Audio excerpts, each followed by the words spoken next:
ప్రభువైన యేసుక్రీస్తు పరిశుద్ధమైన నామములో దేవుని పిల్లలకు శుభములు. అంశం: అపోస్తలుడైన పౌలు ఎవరిని స్తుతించాడు?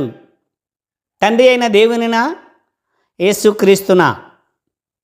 అపోస్తలుడైన పౌలు ఎవరిని స్తుతించాడు? తండ్రి అయిన దేవున్నా, యేసుక్రీస్తునా? ప్రియులరా, అపోస్తలుడైన పౌలు రోమీలకు రాసిన పత్రిక 9వ అధ్యాయము 5వ వచనం: ఈయన సర్వాధికారి అయిన దేవుడై ఉండి నిరంతరము స్తోత్రార్హుడై ఉన్నాడు. ఆమేన్. ఈయన సర్వాధికారి అయిన దేవుడై ఉండి నిరంతరము స్తోత్రార్హుడై ఉన్నాడు. ఆమేన్ అన్న ఈ వాక్యాన్ని పట్టుకొని యేసుక్రీస్తు కూడా స్తోత్రార్హుడు, యేసుక్రీస్తును కూడా స్తోత్రించవచ్చు, ఈయనే సర్వాధికారి అయిన దేవుడు అన్న నిశ్చయతకు క్రైస్తవ లోకం వచ్చింది. ప్రియులరా, అపోస్తలుడైన పౌలు రాసినటువంటి ఇదొక్క మాటనే పట్టుకొని ఒక నిర్ణయానికి రావటానికి వీల్లేదు. తన పత్రికల్లో స్తుతించాడు, కృతజ్ఞతాస్తుతులు చెల్లించాడు. ఆ వచనాలన్నిటినీ పరిశీలిస్తే నిజముగా అపోస్తలుడైనటువంటి పౌలు యొక్క ఉద్దేశం మనకు స్పష్టమవుతుంది. కనుక పరిశీలన చేద్దాం. ఒక వాక్యాన్ని పట్టుకొని మనకు నచ్చింది కాబట్టి ఆ వాక్యమే సర్వసత్యము అన్న నిశ్చయతకు వస్తే మూర్ఖులమవుతాం. ఎందుకంటే సారాంశంతో కూడినదే సత్యం. సంపూర్ణ సారాంశం రావాలి అంటే నువ్వు ప్రతి వాక్యాన్ని పరిశీలించాలి. అపోస్తలుడైన పౌలు స్తుతించింది ఎవరిని అన్న ప్రశ్నని ముందుంచుకొని ఆయన రాసిన పత్రికలన్నిటినీ నువ్వు పరిశీలన చేస్తే పరిపూర్ణమైనటువంటి సారాంశంతో కూడిన సత్యం నీకు తెలుస్తుంది. అలా కాకుండా ఈ రోమీలకు రాసిన పత్రిక 9వ అధ్యాయము 5వ వచనంలో సర్వాధికారి అయిన దేవుడు ఆయనే, నిరంతరము స్తోత్రార్హుడు ఆయనే యేసుక్రీస్తు అనే నిశ్చయతకు నువ్వు వస్తే సర్వసత్యం నీకు తెలియదని అనుకోవాలి. నిజంగా నీవు సర్వసత్యం తెలుసుకోవాలి అని అంటే పౌలు యొక్క పత్రికలన్నింటినీ పరిశీలించాలని తెలియచేస్తున్నాను. ఈ వాక్యంలో యేసుక్రీస్తు స్తోత్రార్హుడు అనే పౌలు గారు అన్నాడు కాబట్టి యేసుక్రీస్తును కూడా స్తోత్రించవచ్చు. స్తోత్రార్హుడు, నిరంతరము స్తోత్రార్హుడైన దేవుడు యేసుక్రీస్తే అన్న నిశ్చయతకు రావటానికి ముందు పరిశీలన చేద్దాం. గమనించండి, అపోస్తలుడైన పౌలు ఎవరిని స్తుతించాడు అన్న ప్రశ్నను నీ మనసులో పెట్టుకొని ఈ వచనాలను ఆలోచించు. రోమీలకు రాసిన పత్రిక 1వ అధ్యాయము 8వ వచనం: మీ విశ్వాసము సర్వలోకమున ప్రచురము చేయబడుచుండుటను బట్టి మొదట మీ అందరి నిమిత్తము యేసుక్రీస్తు ద్వారా నా దేవునికి కృతజ్ఞతాస్తుతులు చెల్లించుచున్నాను అన్నాడు. గమనించండి, ఈ వాక్యంలో యేసుక్రీస్తే స్తోత్రార్హుడై ఉన్నాడు అని నువ్వనుకుంటే యేసుక్రీస్తు ద్వారా నా దేవునికి కృతజ్ఞతాస్తుతులు చెల్లించుచున్నాను అన్నాడు. మరి యేసుక్రీస్తు ద్వారా కృతజ్ఞతలు చెల్లించినది ఏ దేవునికి అన్న ప్రశ్న మన ముందుకు వస్తుంది. మరొక వచనాన్ని కూడా చూద్దాం. అదే రోమీలకు రాసిన పత్రిక 1వ అధ్యాయము 25వ వచనము చివరి భాగాన్ని చదువుకుందాం. యుగ యుగముల వరకు ఆయన స్తోత్రార్హుడై ఉన్నాడు. యుగ యుగముల వరకు ఆయన స్తోత్రార్హుడై ఉన్నాడు అని చెప్పాడు. ఇక్కడ కూడా దేవుణ్ణి గూర్చి చెబుతున్నటువంటి మాట ఇది. మరొక వచనాన్ని కూడా చదువుకుందాం. అదే రోమీలకు రాసిన పత్రిక 6వ అధ్యాయము 18వ వచనం. పాపము నుండి విమోచింపబడి నీతికి దాసులైతిరి, అందుకు దేవునికి స్తోత్రము.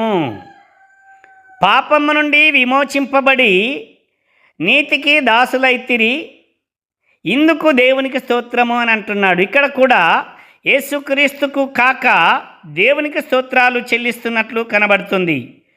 మరొక వాక్యాన్ని చదువుకుందాం. అదే రోమీయులకు రాసిన పత్రిక 7వ అధ్యాయము 25వ వచనం. మన ప్రభువైన యేసుక్రీస్తు ద్వారా దేవునికి కృతజ్ఞతాస్తుతులు చెల్లించుచున్నాను. మన ప్రభువైన యేసుక్రీస్తు ద్వారా దేవునికి కృతజ్ఞతాస్తుతులు చెల్లించుచున్నాను అన్నాడు. యేసుక్రీస్తే స్తోత్రార్హుడైతే పౌలు గారు అంటున్నాడు, యేసుక్రీస్తు ద్వారా దేవునికి కృతజ్ఞతాస్తుతులు చెల్లించుతున్నాను అని అంటున్నాడు. మరి ఈయనెవరో గమనించాలి. రోమీయులకు రాసిన పత్రిక 10వ అధ్యాయము 1వ వచనం. సహోదరులారా, ఇశ్రాయేలీయులు రక్షణ పొందవలెనని నా హృదయ అభిలాషయు వారి విషయమై నేను దేవునికి చేయు ప్రార్థన అయి ఉన్నది అని చెప్పాడు. ఇక్కడ దేవునికి చేస్తున్నాను ప్రార్థన అని చెప్పాడు. మరి ఈ దేవుడు ఎవరో ఆలోచించాలి. అదే రోమీయులకు రాసిన పత్రిక 11వ అధ్యాయము 36వ వచనం. ఆయన మూలమునను ఆయన ద్వారాను ఆయన నిమిత్తమును సమస్తమును కలిగి ఉన్నవి, యుగ యుగముల వరకు ఆయనకు మహిమ కలుగునుగాక. ఆమేన్. ఆయన మూలమునను ఆయన ద్వారాను ఆయన నిమిత్తమును సమస్తము కలిగి ఉన్నవి, యుగ యుగముల వరకు ఆయనకు మహిమ కలుగునుగాక అని రాయబడి ఉంది. ఇదెవరో ఆలోచించండి. అదే రోమీయులకు రాసిన పత్రిక 15వ అధ్యాయం 33వ వచనం. సమాధానకర్తయగు దేవుడు మీ అందరికీ తోడై ఉండునుగాక. ఆమేన్ అని చెప్పాడు. రోమీయులకు రాసిన పత్రిక 16వ అధ్యాయము 20వ వచనము 24వ వచనం. సమాధానకర్తయగు దేవుడు సాతానును మీ కాళ్ళ క్రింద శీఘ్రముగా చితకద్రొక్కించును. మన ప్రభువైన యేసుక్రీస్తు కృప మీకు తోడై ఉండునుగాక. రోమాపత్రిక 16వ అధ్యాయం 27వ వచనం. మిమ్మును స్థిరపరచుటకు శక్తిమంతుడును అద్వితీయ జ్ఞానవంతుడునైన దేవునికి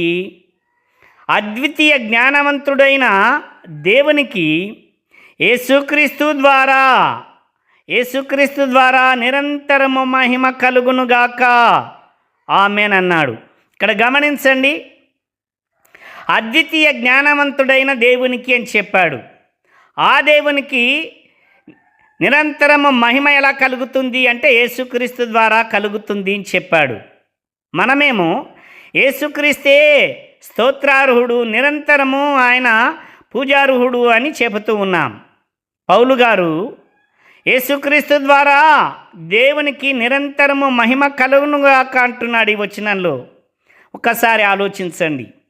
కొరింథీయులకు రాసిన 2వ పత్రిక 11వ అధ్యాయము 31వ వచనం. నేను అబద్ధం ఆడుటలేదు అని నిరంతరము స్తుతింపబడుచున్న మన ప్రభువగు యేసు యొక్క తండ్రి అయిన దేవుడు ఎరుగును అని రాయబడింది. గమనించండి, నేను అబద్ధం ఆడుటలేదు అని అక్కడ నిరంతరము స్తోత్రార్హుడై ఉన్నాడు. ఆమేన్ అని చెప్పిన ఆ మాటను యేసుక్రీస్తుకు ఆపాదించి యేసుక్రీస్తు నిరంతరము స్తోత్రార్హుడు అనే నిర్ధారణకు వస్తే ఈ వచనాన్ని ఆలోచించండి. నేను అబద్ధమాడుట లేదు అని నిరంతరము స్తుతింపబడుచున్న మన ప్రభువగు యేసు యొక్క తండ్రి అయిన దేవుడు ఎరుగును అన్నాడు. ఇప్పుడు ఆలోచించండి, నిరంతరము స్తుతింపబడుచున్నది తండ్రి అయిన దేవుడా లేక యేసుక్రీస్తా? ఈ వాక్యమేమో నిరంతరము స్తుతింపబడుచున్న మన ప్రభువగు యేసు యొక్క తండ్రి అయిన దేవుడు అని చెబుతున్నాడు. అంటే పౌలు గారి యొక్క మాటలు నిలకడగా ఉండవా? పౌలు గారు ఒకసాట అవునని చెప్పి మరోసాట కాదని చెప్పువాడా? ఒకసాటనేమో నిరంతరము స్తోత్రార్హుడు యేసుక్రీస్తు అంటాడు, మరోసాటనేమో నిరంతరము స్తోత్రింపబడుచున్నవాడు తండ్రి అయిన దేవుడు అని చెప్తాడు. రెండు మాటలు ఆయన చెప్పాడని చెప్పి నీకు నచ్చిన మాటను బట్టి ఆ రోమీలకు రాసిన పత్రిక 9వ అధ్యాయం 5వ వచనాన్నే పట్టుకొని ఒక నిర్ణయానికి వస్తున్నావా? అయితే ఈ వచనాలు పరిశీలన చెయ్యి. కొరింథీయులకు రాసిన మొదటి పత్రిక 1వ అధ్యాయము 4వ వచనం, క్రీస్తు యేసునందు మీకు అనుగ్రహింపబడిన దేవుని కృపను చూచి మీ విషయమై నా దేవునికి ఎల్లప్పుడూ కృతజ్ఞతాస్తుతులు చెల్లించుచున్నాను అన్నాడు. క్రీస్తు యేసునందు మీకు అనుగ్రహింపబడిన దేవుని కృపను చూచి మీ విషయమై నా దేవునికి ఎల్లప్పుడూ కృతజ్ఞతాస్తుతులు చెల్లించుచున్నాను అన్నాడు. ఇక్కడ నా దేవునికి ఎల్లప్పుడూ కృతజ్ఞతలు చెల్లిస్తున్నాను అన్నాడు కదా. మరి ఈ వాక్యంలో ఎవరు అనుకుంటున్నారు? క్రీస్తు యేసునందు మీ విషయమై నా దేవునికి కృతజ్ఞతలు చెల్లిస్తున్నాను అని చెప్పాడు. ఆలోచించండి. కొరింథీయులకు రాసిన మొదటి పత్రిక 1వ అధ్యాయం 14వ వచనం, నా నామమున మీరు బాప్తిస్మము పొందితిరని ఎవరైనాను చెప్పకుండానట్లు క్రిస్పునకును గాయకునకును తప్ప మరి ఎవనికి నేను బాప్తిస్మము ఇయ్యలేదు, అందుకై దేవునికి కృతజ్ఞతాస్తుతులు చెల్లించుచున్నాను అన్నాడు. అదే కొరింథీ పత్రిక మొదటి పత్రిక 15వ అధ్యాయము 57వ వచనం, అయినను మన ప్రభువైన యేసుక్రీస్తు మూలముగా మనకు జయము అనుగ్రహించుచున్న దేవునికి స్తోత్రము కలుగునుగాక. అయినను మన ప్రభువైన యేసుక్రీస్తు మూలముగా మనకు జయము అనుగ్రహించుచున్న దేవునికి స్తోత్రములు కలుగునుగాక అన్నాడు. కొరింథీయులకు రాసిన 2వ పత్రిక 1వ అధ్యాయం 3వ వచనం, కనికరము చూపు తండ్రి సమస్తమైన ఆదరణను అనుగ్రహించు దేవుడు మన ప్రభువైన యేసుక్రీస్తు తండ్రియునైన దేవుడు స్తుతింపబడునుగాక. కనికరము చూపు తండ్రి సమస్తమైన ఆదరణను అనుగ్రహించు దేవుడు మన ప్రభువైన యేసుక్రీస్తు తండ్రియునైన దేవుడు స్తుతింపబడునుగాక. ఆలోచించండి. మరి పౌలు గారు నిరంతరము స్తుతిస్తున్నది ఎవరినో ఆలోచించండి ఈ వచనాలను బట్టి. కొరింథీయులకు రాసిన 2వ పత్రిక 4వ అధ్యాయము 13వ వచనం, కృప ఎక్కువ మంది ద్వారా ప్రబలి దేవుని మహిమ నిమిత్తము కృతజ్ఞతాస్తుతులు విస్తరింపజేయులాగున సమస్తమైనవి మీ కొరకై ఉన్నవి అన్నాడు. కృప ఎక్కువ మంది ద్వారా ప్రబలి దేవుని మహిమ నిమిత్తము కృతజ్ఞతాస్తుతులు విస్తరింపజేయులాగున సమస్తమైనవి మీ కొరకై ఉన్నవి అన్నాడు. అదే కొరింథీయులకు రాసిన 2వ పత్రిక 8వ అధ్యాయం 16వ వచనం, మీ విషయమై నాకు కలిగిన ఆసక్తిని తీతు హృదయములో పుట్టించిన దేవునికి స్తోత్రము అన్నాడు. అదే కొరింథీయులకు రాసిన 2వ పత్రిక 9వ అధ్యాయం 11, 12 వచనాలు, ఇట్టి ఔదార్యము వలన మా ద్వారా దేవునికి కృతజ్ఞతాస్తుతులు చెల్లించబడును. ఇట్టి ఔదార్యము వలన మా ద్వారా దేవునికి కృతజ్ఞతాస్తుతులు చెల్లించబడును. ఏలయనగా ఈ సేవను గూర్చిన పరిచర్య పరిశుద్ధుల అక్కరలకు సహాయము కలుగుటకై మాత్రమే కాకుండా అనేకులు దేవునికి చెల్లించు కృతజ్ఞతాస్తుతుల మూలముగా విస్తరించుచున్నవి అన్నాడు.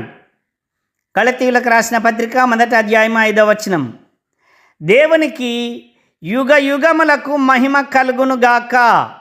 ఆమెన్. ఎఫెసీ పత్రిక 1వ అధ్యాయం 3వ వచనం, మన ప్రభువైన యేసుక్రీస్తు యొక్క తండ్రియగు దేవుడు స్తుతింపబడునుగాక. మన ప్రభువైన యేసుక్రీస్తు యొక్క తండ్రియగు దేవుడు స్తుతింపబడునుగాక అన్నాడు. ఆలోచించండి. తండ్రి అగు దేవుడెవరో పౌలు గారు నిరంతరము ఎవరిని స్తుతించాడో ఈ వచనాలను బట్టి మీకు ఒక మంచి అవగాహన కలగాలని నేను ఆశిస్తున్నా. ఎఫెసీయులకు రాసిన పత్రిక 1వ అధ్యాయం 16వ వచనం, మీ విషయమై మా అనక దేవునికి కృతజ్ఞతాస్తుతులు చెల్లించుచున్నాను. మీ విషయమై మానక దేవునికి కృతజ్ఞతాస్తుతులు చెల్లించుచున్నాను.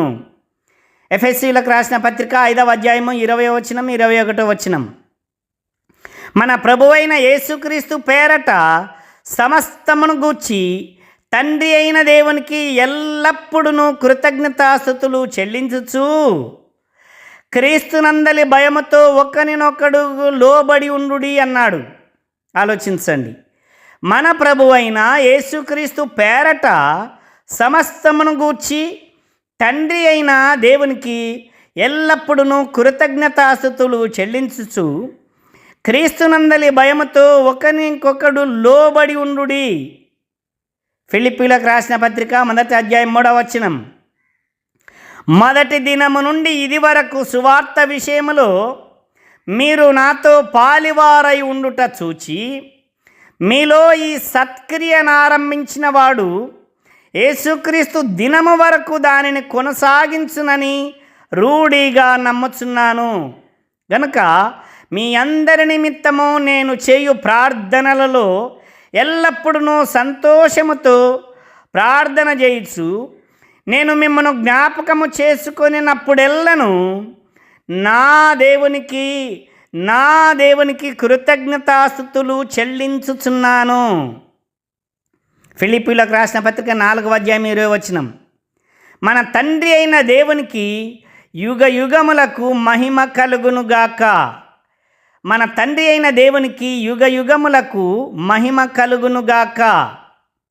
కొలస్సీయులకు రాసిన పత్రిక 1వ అధ్యాయం 3-4 వచనాలు, పరలోకమందు మీ కొరకు ఉంచబడిన నిరీక్షణను బట్టి క్రీస్తు యేసునందు మీకు కలిగి ఉన్న విశ్వాసమును గూర్చియు పరిశుద్ధులందరి మీద మీకున్న ప్రేమను గూర్చియు మేము విని ఎల్లప్పుడూ మీ నిమిత్తము ప్రార్థన చేయుచు మన ప్రభువగు యేసుక్రీస్తు యొక్క తండ్రి అయిన దేవునికి కృతజ్ఞతాస్తుతులు చెల్లించుచున్నాము. ఆలోచించండి ప్రియులారా, మన ప్రభువగు యేసుక్రీస్తు యొక్క తండ్రి అయిన దేవునికి కృతజ్ఞతాస్తుతులు చెల్లించుచున్నాము. కొలస్సీయులకు రాసిన పత్రిక 3వ అధ్యాయం 17వ వచనం, మరియు మాట చేత కానీ క్రియ చేత కానీ మీరేమి చేసినను ప్రభువైన యేసు ద్వారా తండ్రి అయిన దేవునికి కృతజ్ఞతాస్తుతులు చెల్లించుచు సమస్తమును ఆయన పేరట చేయుడి. గమనించారా ప్రియులరా? యేసుక్రీస్తు నిరంతరము స్తోత్రార్హుడై ఉన్నాడు, ఆయన సర్వాధికారి అయిన దేవుడు అని ఆలోచించే ప్రతి ఒక్కరికి ఈ వచనాలు కనువిప్పు కలగాలని మీ ముందుకు తెస్తూ ఉన్నాను. మరియు మాట చేత కానీ క్రియ చేత కానీ మీరేమి చేసినను ప్రభువైన యేసు ద్వారా తండ్రి అయిన దేవునికి కృతజ్ఞతాస్తుతులు చెల్లించుచు సమస్తము యేసుక్రీస్తు పేరట చేయండి అని చెప్పాడు. తెస్సలోనికీయులకు రాసిన 1వ పత్రిక 1వ అధ్యాయం 2-3 వచనాలు, విశ్వాసముతో కూడిన మీ పనిని ప్రేమతో కూడిన మీ ప్రయాసమును మన ప్రభువైన యేసుక్రీస్తునందలి నిరీక్షణతో కూడిన మీ ఓర్పును మేము మన తండ్రి అయిన దేవుని ఎదుట మానక జ్ఞాపకము చేసుకొనుచు మా ప్రార్థనల యందు మీ విషయమై విజ్ఞాపనము చేయుచు మీ అందరి నిమిత్తము ఎల్లప్పుడూ దేవునికి కృతజ్ఞతాస్తుతులు చెల్లించుచున్నాము. తెస్సలోనికీయులకు రాసిన 1వ పత్రిక 1వ అధ్యాయము 13వ వచనం, ఆ హేతువు చేతను మీరు దేవుని గూర్చిన వర్తమాన వాక్యము మా వలన అంగీకరించినప్పుడు మనుషుల వాక్యమని ఎంచక అది నిజముగా ఉన్నట్టు దేవుని వాక్యమని దానిని అంగీకరించితిరి గనుక మేమును మానక దేవునికి కృతజ్ఞతాస్తుతులు చెల్లించుచున్నాము. ఆ హేతువు చేతను మీరు దేవుని గూర్చిన వర్తమాన వాక్యము మా వలన అంగీకరించినప్పుడు మనుషుల వాక్యమని ఎంచక అది నిజముగా ఉన్నట్టు దేవుని వాక్యమని దానిని అంగీకరించితిరి గనుక మేమును మానక దేవునికి కృతజ్ఞతాస్తుతులు చెల్లించుచున్నాము. తెస్సలోనికీయులకు రాసిన 2వ పత్రిక 1వ అధ్యాయం 3వ వచనం. సహోదరులారా, మేమెల్లప్పుడూ మిమ్మను గూర్చి దేవునికి కృతజ్ఞతాస్తుతులు చెల్లించుటకు బద్ధులమై ఉన్నాము. సహోదరులారా, మేమెల్లప్పుడూ మిమ్మను గూర్చి దేవునికి కృతజ్ఞతాస్తుతులు చెల్లించుటకు బద్ధులమై ఉన్నాము. తెస్సలోనికీయులకు రాసిన 2వ పత్రిక 2వ అధ్యాయం 13వ వచనం. ప్రభు వలన ప్రేమింపబడిన సహోదరులారా, ఆత్మ మిమ్మను పరిశుద్ధపరచుట వలనను మీరు సత్యమును నమ్ముట వలనను రక్షణ పొందుటకు దేవుడు ఆది నుండి మిమ్మను ఏర్పరచుకొనెను గనుక మేము మిమ్మను బట్టి ఎల్లప్పుడూ దేవునికి కృతజ్ఞతాస్తుతులు చెల్లింపబద్ధులమై ఉన్నాము. మిమ్మను బట్టి ఎల్లప్పుడూ దేవునికి కృతజ్ఞతాస్తుతులు చెల్లింపబద్ధులమై ఉన్నాము. తిమోతికి రాసిన 1వ పత్రిక 1వ అధ్యాయము 17వ వచనం. సకల యుగములలో రాజై ఉండి అక్షయుడునగు అదృశ్యుడునగు అద్వితీయ దేవునికి ఘనతయు మహిమయు యుగ యుగములు కలుగునుగాక. తిమోతికి రాసిన 1వ పత్రిక 1వ అధ్యాయం 17వ వచనం. సకల యుగములలో రాజై ఉండి అక్షయుడును అదృశ్యుడును నగు అద్వితీయ దేవునికి ఘనతయు మహిమయు యుగ యుగములు కలుగునుగాక. ఆమేన్. ప్రియులారా, ఇంతవరకు మనము చదివి పరిశీలించినటువంటి వాక్యాలలో ప్రతి వాక్యములో తండ్రి అయిన దేవునికి ఎల్లప్పుడూ కృతజ్ఞతాస్తుతులు చెల్లించుచున్నాము అని పౌలు గారు చెబుతూ ఉంటే, ఒక్క సందర్భంలో సర్వాధికారి అయిన దేవుడై ఉండి నిరంతరము స్తోత్రార్హుడై ఉన్నాడు అన్న ఆ మాటను పట్టుకొని అదే క్రైస్తవులకు శాసనం, అదే క్రైస్తవులకు ఆజ్ఞ, అదే పౌలు గారు చెప్పినటువంటి ఖచ్చితమైన ఆజ్ఞ అన్నటువంటి స్థితిలో క్రైస్తవ్యము నిలబడుతూ ఉంది. తండ్రి అయిన దేవునికి ఎల్లప్పుడూ కృతజ్ఞతాస్తుతులు చెల్లిస్తూ నిరంతరము స్తోత్రార్హుడైనటువంటి వాడు తండ్రి అయిన దేవుడు అని పౌలు గారు చెబుతూ ఉంటే, కాదు నువ్వు చెప్పింది తప్పు, మేము ఆలోచించి నిర్ధారణకు వచ్చినటువంటి వాక్యమే, నిరంతరము స్తోత్రార్హుడైనటువంటి వాడు యేసుక్రీస్తే అని పౌలు గారికే బోధ చేస్తూ ఉన్నారు. ఒక్కసారి ఆలోచించండి. పౌలు గారు తన పత్రికలన్నింటిలో కూడా ప్రభువైన యేసుక్రీస్తు ద్వారా తండ్రి అయిన దేవునికి కృతజ్ఞతాస్తుతులు చెల్లించినట్లు వాక్యాధారాలు మీ ముందుకు తెచ్చాను. ఒక మంచి నిర్ణయానికి రండి. దేవునికి చెందవలసినటువంటి ఘనతను యేసుక్రీస్తుకి ఇచ్చి దేవుని యొక్క ఉగ్రతకు గురి కావద్దు అని నేను మీకు తెలియచేస్తూ ఉన్నాను. పౌలు గారు యేసుక్రీస్తును తన పత్రికల్లో ఎక్కడ తక్కువ చేయలేదు.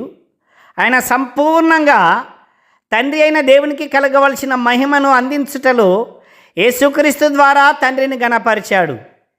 క్రైస్తవ లోకం కూడా చేయవలసినదే. యేసుక్రీస్తు తండ్రి అగు దేవునికి ఘనత కలగాలి, మహిమ కలగాలి అని అంటే యేసుక్రీస్తు ద్వారా తండ్రిని గణపరచాలి. ఆయనే నిరంతరము స్తోత్రార్హుడై ఉన్నటువంటి దేవుడు. దేవుడు మిమ్మల్ని దీవించునుగాక. ఆమేన్.